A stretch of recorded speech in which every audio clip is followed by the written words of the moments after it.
The Pokemon Dipplin is actually two different Pokemon? Welcome back to Shelby on Safari, the place where I, a wild animal biologist and Pokemon trainer, often combine my passions into one. With the new downloadable content coming just around the corner for Pokemon Scarlet and Pokemon Violet, I wanted to see if there's more than meets the eye with this sweet Pokemon. So you ready? Join the safari and let's get started.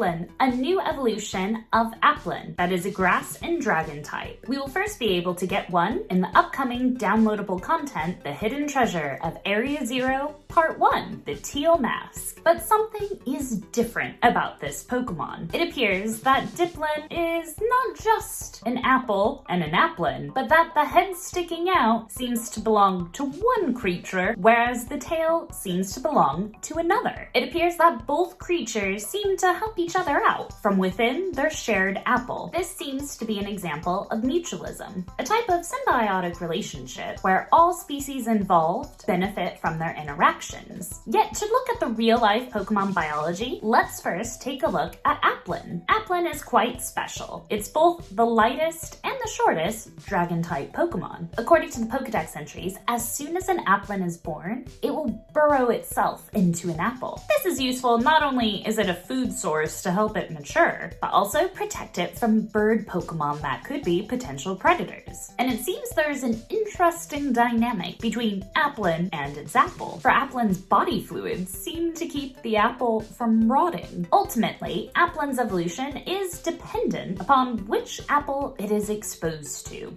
A sweet apple for Appleton, a tart apple for Flapple, and while we don't know what kind of apple will be needed for Dipplin at this time, it may be along the lines of a candy or syrup apple of sorts, because in Dipplin form, they are capable of producing a syrup, which is used to then coat their apple in layers. Apparently, this syrup is also rather fragrant and a pleasing smell that captivates Dipplin's opponents, and also use the syrup to, well, engulf their opponents and hinder them. This relationship between both of the Pokemon within the apple of Dipplin is interesting to be sure, and one that oddly reminds me of deep-sea anglerfishes. Hear me out. While there are over 300 species of anglerfish at various depths within the ocean, in the deep-sea species, there are two particular oddities. Firstly, the extreme sexual dimorphism, as females have that crazy cool dorsal spine with that luminous fleshy lure at the end. Not to mention, they are quite a bit bigger than males. But then there's also the parasitic behavior. While the females can hunt thanks to their fleshy, luminous lure, the males, well, hang on, literally. He'll sniff out a potential mate,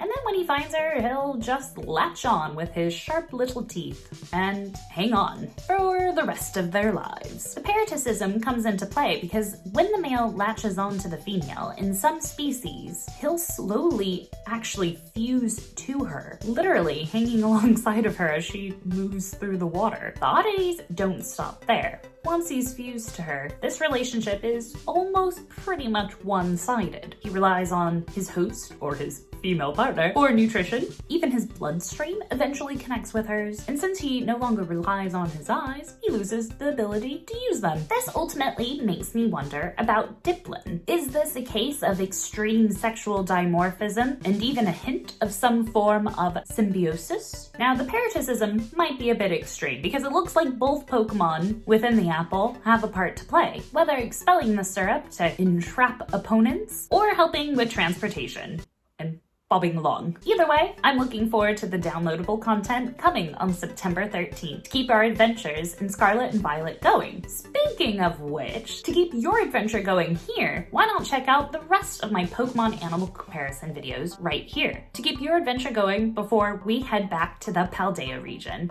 Thanks so much for watching, and I'll see you in that playlist.